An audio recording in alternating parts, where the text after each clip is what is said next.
ሰላም ጤና ይስጥልን እንዴት ናችሁ የተከበራችሁ ተከታታዮቻችን ይህ ነበር ሚዲያ ከዚህ በመቀጠልም ይህም ነበር በሚለው መሰናዷችን በግንቦት 8 1981 ስለተከናወነው ፊልም ስለሚመስለው ታሪካዊ መፈንቅለ መንግስት እንዲሁም የቀድሞ ፕሬዝዳንት መንግስቱ ኃይለማርያም ስለ መፈንቅለ መንግስቱ በቅርቡ ስለተናገሩት ነገር እንነግራችኋለን አብራችሁን ቆዩ ቻናላችንን ላይክ ሼር ሰብስክራይብ እንድታደርጉ በአክብሮት እንጠይቃለን በቅድሚያ መንግስቱ ኃይለማርያም ስለተፈጸመባቸው የመፈንቅለ መንግስት ሙከራ በቅርቡ ምን አሉ የሚለውን ከመንገራችን በፊት የ1981 ግንቦት 8 መፈንቅለ መንግስት ምን ይመስል ነበር የሚለውን ባጭሩ ልንነግራችሁ እንሞክራለን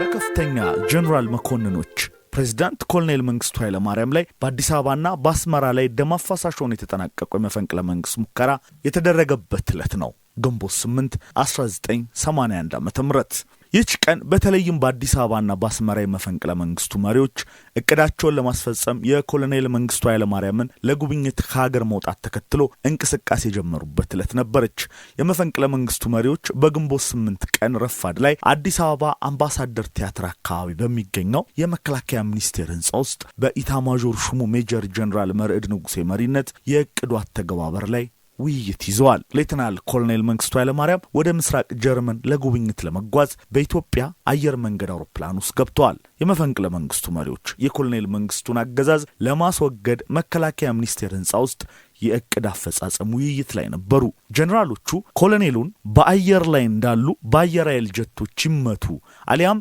በአየር ኃይል ጀቶች ተገደው አስመራ አርፈው በቁጥጥር ስር ይዋሉ በሚለው ቁልፍ የመፈንቅለ መንግስቱ ጉዳይ ላይ መስማማት ላይ ሳይደርሱ ፕሬዝዳንቱን የያዘችው አውሮፕላን የኢትዮጵያን የአየር ክልል ለቃ ወጣች አዲስ አበባ ያሉት የጦር መሪዎች እርምጃ ሳይጀምሩ ቀደም ብሎ በታሰበው የአፈጻጸም እቅድ መሰረት አስመራ የነበረው በሁለተኛው አብዮታዊ ሰራዊት ዋና አዛዥ ሜጀር ጀነራል ደምሴ ቡልቶ የተመራው ኃይል ከአዲስ አበባ በተላከለት መልእክት መሰረት አድርጎ ኮሎኔል መንግስቱ እንደተወገዱ ስለተነገረው እሱም መረጃ ይዞ ወደ ማስፈጸሙ ገብቶ መንግስቱ ኃይለማርያም ከስልጣን መውረዳቸውን በአስመራ ራዲዮ አስነገረ አዲስ አበባ ያለውን እንቅስቃሴ ለመርዳትና ቁልፍ የተባሉ መንግስታዊ ተቋማትን ማለትም የራዲዮና ቴሌቪዥን ጣቢያ አየር ማረፊያ ቴሌኮሙኒኬሽን የተለያዩ የጦር ክፍሎችን ወዘተርፈ ለመቆጣጠር እንዲቻል መቻይል የሆነውን ኤርትራ የነበረውን 102ኛ አየር ወለድ በህዋሳ ምክትል አዛዥ በነበሩት ሜጀር ጀነራል ቁምላቸው ደጀኔ መሪነት ከአስመራ ወደ አዲስ አበባ ላከ ይሁን እንጂ በኋላ የነገሩን መበላሸት አይቶ የኃይል አስተላለፉን አስተካከለ በተባለው የደህንነት ሚኒስትሩ ኮሎኔል ተስፋዬ ወልደስላሴና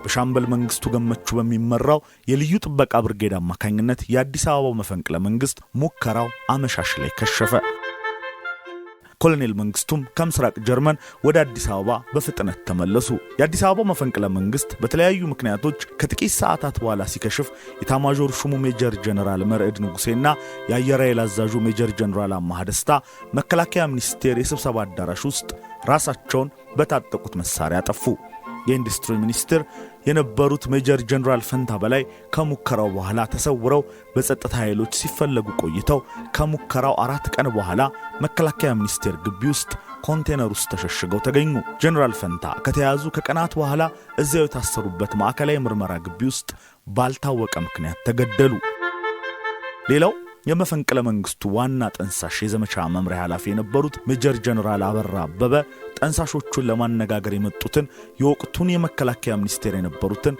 ሜጀር ጀነራል ኃይለ ጊዮርጊስ ኃይለማርያምን በሽጉጥ ክፉኛ አቁስለው ከግቢው በአጥር ተንጠላጥለው አመለጡ ሌሎች 12 የሚሆኑ ጀነራሎችም መፈንቅለ መንግስቱን ለማክሸፍ በተንቀሳቀሰው በሻምበል መንግስቱ ገመቹ በተመራው የልዩ ጥበቃ ብርጌድ አባላት በቁጥጥር ስር ዋሉ በመጨረሻም ከአንድ ዓመት የጦር ፍርድ ቤት ሂደት በኋላ ግንቦት 13 1982 ዓ.ም በፖለቲካዊ ውሳኔ ተረሸኑ የህዋሳ ዋና አዛዥ ሜጀር ጀነራል ደምሴ ቡልቶ የመሩት የአስመራው የመፈንቅለ መንግስት 3 ቀናት ዕድሜ ያስቆጥሮ ነበር ሙከራው መክሸፉን ተከትሎ የ102ኛ አየር ወለድ ወታደሮች ጀነራል ደምሴን ጨምሮ ሌሎች ከፍተኛ መኮንኖችን በአሰቃቂ ሁኔታ በጥይት እየደበደቡና በጭካኔ ያነቁ በዘፈቀደ ፈጇቸው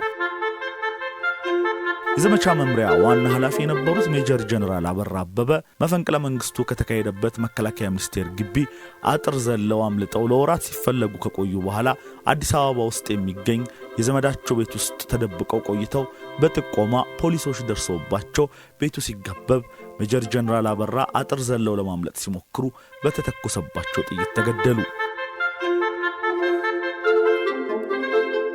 መቼ ኃይል ካስመራ በአንቶኖቭ ጭነው አዲስ አበባ የመጡት ሜጀር ጀነራል ቁምላቸው ደጀኔ የነገሮች መበላሸትና የግንኙነት መስመር ስለተቋረጠባቸው ተሰውረው በመቆየት ከሀገር በመውጣት በመጨረሻ አሜሪካን ገቡ።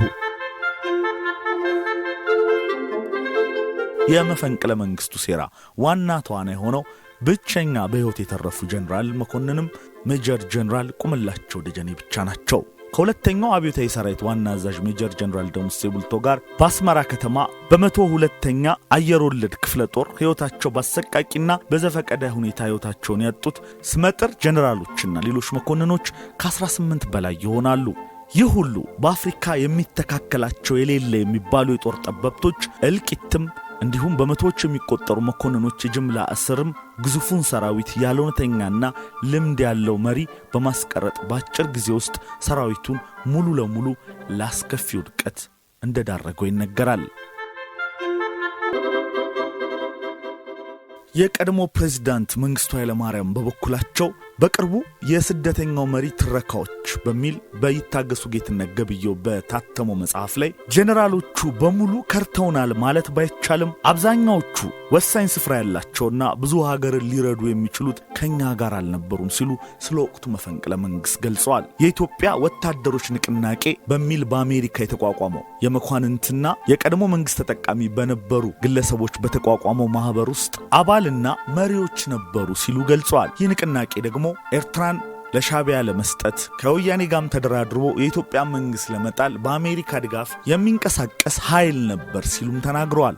እነዚህ ጀነራሎች ይላሉ መንግስቱ ኃይለማርያም፣ እነዚህ ጀነራሎች ሰራዊቱ ለድል እንዲበቃ እንዲያሸንፍ ሳይሆን ተፍረክርኮ የዚህ መንግስት ውድቀት መሳሪያ እንዲሆን ነበር የተፈለገው። ሰራዊቱ ይዋጋል፣ አብዮቱን ያከብራል። ነገር ግን የበላዮቹ የሚሰጡት አመራር፣ የሚመርጡት መሬት፣ የሚሰጡት ትዕዛዝ ሁሉ ተንኮልና ሸፍጥ ያለበት ስለሆነ ሰራዊቱን ሁሉ ጊዜ ለውድቀትና ለሞት ይዳርጉታል። ሽፍታው መሳሪያችንን እየገፈፈ ይወርሳል። በመጨረሻ ላይ እነዚህ መኮንኖች መፈንቅለ መንግስት አደረጉ። እንዲሁ እኛ የገባንን ያህል በኋላም እንደተረዳ ነው ለአንዴና ለመጨረሻ ጊዜ ያለውን መንግስት አስወግደው ኤርትራን ለሻቢያ ሰጥተው እነርሱ አዲስ አበባ የራሳቸውን መንግስት ሊያቋቁሙ ዓላማ ነበራቸው። ይህንን ያለሙት አሜሪካ ስለነገረቻቸው እንጂ ይህን ያህል በውስጣቸው መተማመን፣ መተሳሰብና ለእንዲህ አይነት ዓላማ በጋራ ለመስራት የህሊና ዝግጅት አልነበራቸውም። የእነርሱ ዝግጅት አብዮቱን፣ ሶሻሊዝምን መጥላታቸው ነበር። ውጊያው ረዘመ። ከልጅ ከሚስቶቻችን ከራቀን ይህን ያህል ዘመን አለፈ፣ ቤት አልሰራንም የሚል ብሶት ነበር የሚያብሰከስካቸው። ይህን የመሰለ ብሶታቸው ላይ ለምንድነው ይህንን ሰውዬ ተደራሽታችሁ የማታቆሙት ሲባሉ ለምን አይሆንም ብለው በማይረባ ዕቅድ መንግስት ሊገለብጡ ሲሉ ተደረሰባቸውና አለቁ። የእነርሱ ማለቅ ሰራዊቱን መሪ አልባ አደረገው። ሰራዊቱ ደግሞ በእኛ ህይወት ሲቀለድና ይህን ሁሉ መስዋዕትነት ስንከፍል ይኖር ነው ለካ በእንዲህ አይነት መልክ ነው እያለ ሀገሩን እስኪጠላ በጣም እስኪማረርና ያውላችሁ ጠመንጃችሁ እስከ ማለትም ደርሶ ነበር። የዛን ጊዜ የሰሜኑ የጦር ኃይሎች አዛዥ ጀነራል ደምሴ ቡልቶ ይባላል። ኦሮሞ ነው። ጥንት የክብር ዘበኛ መኮንን ነበር። በመሰረቱ ደምሴ የሚደነቅ አዋጊም ተዋጊም የነበረ ጥሩ ኦፊሰር ነበር። ነገር ግን ማርክሲዝም ሌኒኒዝምን የተቀበለ ሰው አይደለም፣ እናውቃለን። ሁሉም ሰው ርዕዮተ ዓለሙን ተቀባይ ነው ብለን አምነን አይደለም የተሰለፍነው። ጀነራል ደምሴ በእነዚህ ቡድን ውስጥ ገብቶ አረፈው። ጭልጥ ብሎ ሄደው ከሽፍቶቹም ጋር ከአሜሪካም ጋር እየዶለቱ መንግስትን የመገልበጥ ሴራ ውስጥ ገቡ። እናም አደረጉት። ሆኖም ግንቦት 8 የነበረው ከሸፈ። ከዚያ በኋላ ሁሉም በእኛ ስር ወደቁ። ወታደራዊ ፍርድ ቤትም ቀረቡ። የአየር ኃይሉ አዛዥ ጀነራል ፈንታ በላይ በስራው እንዲሁ ጥሩ ኦፊሰር ነው። ከኔ ጋር ደግሞ በጣም እንቀራረብ ነበረ። እርግጥ አንዳንድ ያጋጩን ነገሮች ነበሩ። ያም ሆኖ ግን ይህን ያህል ኤክስትሪም ይሄዳል የሚል እምነት አልነበረኝም። የነገሩ ዋና መሰሪ ሰው መርዕድ ንጉሴ ነው። ጓደኞቹን ሁሉ አቅቷል መርዕድ። ጀነራል ረጋሳ ጅማ ራሱ የኮርስ ጓደኛው ነው። አብረው ይደጉ እንጂ ጀነራል መርዕድ ማለት በእኛ ጊዜ የመርዝ ብልቃጥ ማለት ነው ብሎ ነበር የሚገልጸው። እሱና ጀነራል አበራ እዚህ ሐሳብ ውስጥ የገቡበት ግላዊ ምክንያት አላቸው። ምክንያታቸውም ግለሰባዊ ጥላቻ እንጂ የፖለቲካ ምክንያት ኖሯቸው አይደለም። በነገራችን ላይ ይላሉ ጓድ መንግስቱ፣ ፓርቲያችንና አመራራችን እንዲህ ቀላል አይደለም። አብዮቱ ይጠበቃል። የደህንነት መዋቅራችንም እንደዚሁ ነው። በዚህ ምክንያት እንዲሁ ሲያደፍጡ ወዲያ ሲሉ ወዲህ ሲሉ ብዙ ጊዜ ፈሽቶባቸዋል። በመጨረሻ ላይ ያበጠ ይፈንዳ ይሉና አስፈላጊ የሆነ ቅንብር እቅድና ዝግጅት በደንብ ሳያደርጉ ወይም ደግሞ የሚገለብጡበት ኃይል በእጃቸው ሳይኖራቸው ኤርትራ ባለው ጦር አዲስ አበባ ያለው መንግስት ለመገለበጥ ሞከሩ። ኤርትራ ውስጥ በጣም የሰለጠነ አንድ የአየር ወለድ ክፍለ ጦር ነበር። ጥሩ ጦር ነው መቼስ።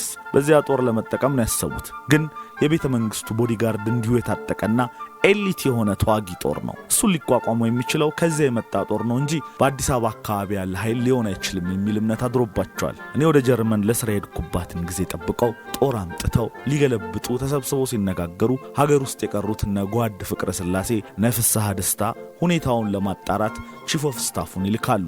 በዚያን ጊዜ የነበሩት የበላይ ጀነራል ኃይለ ጊዮርጊስ ሀብተማርያም የሚባሉ ጥሩ ቺፍ ኦፍ ስታፍ ነበሩ። እነ ፍቅረ ስላሴ ሂድና ምንድነው መከላከያ ውስጥ ህገወጥ ስብሰባ አድርጋችሁ የምታወሩት ብለው ይጠይቋቸው። እናም የሚያስፈልገውን እርምጃ ወስደው እንዲያሳውቁን ይሏቸዋል። ስህተት ነው። ሰዎቹ በዚያን ጊዜ በኃይለ ጊዮርጊስ ጥያቄና ትእዛዝ የሚመለሱ አልነበሩም። የሚያሳዝነው ሲሄዱ ሰውየውን ገደሏቸው። ኃይለ ጊዮርጊስን አበራ አበበ ገደላቸው። ከዚያ በኋላ መንግስቱ ገመቹ የኔ የቅርብ ረዳት ማለት ነው እና የደህንነት ኃላፊ ተስፋዬ ወልደ ስላሴ የግቢውን ጦር አንቀሳቀሱና ከበቧቸው። መፈንቅለ መንግስት እንሳሾቹ እዚያው በምድር ጦር ግቢ እንዳሉ ሲከበቡ ብዙዎቹ እጃቸውን ሰጡ፣ ሁለቱ ጥይታቸውን ጠጡ። ሜጀር ጀነራል መረድ ንጉሴና ብርጋዴር ጀነራል አማሃ ደስታ። ፈንታ ቀደም ብሎ ወጥቶ እዚያው አካባቢ ተደብቆ ስለነበር 1-3 ቀን በኋላ ነው የተያዘው። በዚህ ሁኔታ የነርሱ ሁኔታ ተበላሽቶ የተቀሩትም ለፍርድ ቤት ቀርበው አንድ በአንድ ሄዱ። በአንድ በኩል ሊያደርጉ የፈለጉት አለመሳካቱ ድል ነው ቢባልም በሌላ በኩል ደግሞ ሀገሪቱ ያፈራቻቸውን የብዙ ጊዜ ልምድ ያላቸው መኮንኖች፣ የጦር መሪዎች በእንደዚህ አይነት በተጧጧፈ ጦርነት ጊዜ ውስጥ ከገንጣይ ጋር በመናከስበት ወቅት ማጣት ደግሞ ሌላው ጉዳት ነበር። በዚያም ይበል በዚህ ግን ጠላት ተሳክቶለታል። መፈንቅለ መንግስቱ ላይ የተሳተፉትን በወታደራዊ ፍርድ ቤት ቀጥተናል። በማክሸፍ ሂደቱም ህይወታቸውን ያጧሉ። ከዚህ አንፃር ምን ሌላ ማድረግ ይቻል ነበር የሚለውን ዛሬም ቢሆን ደጋግሜ ያስባለሁ። በእውነቱ ይህን መገመት በጣም አስቸጋሪ ነው። መልሱም ቀላል አይደለም። የተጀመረው ነገር መጨረሻው አደጋ ነው። እኔ ብተርፍ እነሱ አይተርፉም፣ እነርሱ ቢተርፉ እኔ አልተርፍም። አብዮቱን ብቻ ሳይሆን አብሮኝ የተሰለፈው ሁሉ ነው የሚያልቀው። ምንም ጥርጥር የለውም። ያ ኃይል ብዙ ጥፋት ያደርስ ነበር። ምክንያቱም ይፈሩናል። እንደ መሪ ማውቃቸዋለሁ። ጀነራል አበራ በጣም አደገኛ ኦፊሰር ነው። እንደውም መንግስቱ በአውሮፕላን እየሄደ ይገደል ያለው አዛዥ እሱ ነው እና በዚህ ምክንያት ተከፋፍለው ከነፈንታ ጋር ሲሟገቱ ነበር። እነሱ ሲጨቃጨቁ እኛ ቀይ ባህርን ተሻግረን ሄድን። እናም የተነሳ ሚግ የለም። አየር ኃይሉም እናንተ ለመንግስቱ ኃይለማርያም የጠመንጃ ወይ የሽጉጥ አንድ ጥይት አጣችሁ ነው እንዴ ሚግ እንድናስነሳ የምትፈልጉት ነው ሲል የመለሰላቸው። እንደዚህ ሆነና ኤርትራም ሄደ፣ ሰራዊታችንም ተበተነ። ወያኔ አዲስ አበባ መጣ። ኢትዮጵያ ሊመጣባት የሚችለውን ፖለቲካዊም ሆነ ወታደራዊ ችግር የሚቋቋም ማዕከላዊ ፎርስ ማን ነው? ለአንድነቷ ለሰላሟ ብዬ ስጠይቅ መልስ የለኝም። ይኸው ነው ሲሉ ጓድ መንግስቱ ኃይለማርያም የስደተኛው መሪ ትረካዎች በሚለው መጽሐፍ ቁጭታቸውን ገልጸዋል። በዛሬው ግንቦት 8ን አስመልክተን ያዘጋጀንላችሁ የይህም ነበር መሰናዶ ይህን ይመስል ነበር። ስለተከታተላችሁ እናመሰግናለን። መልካም ጊዜ።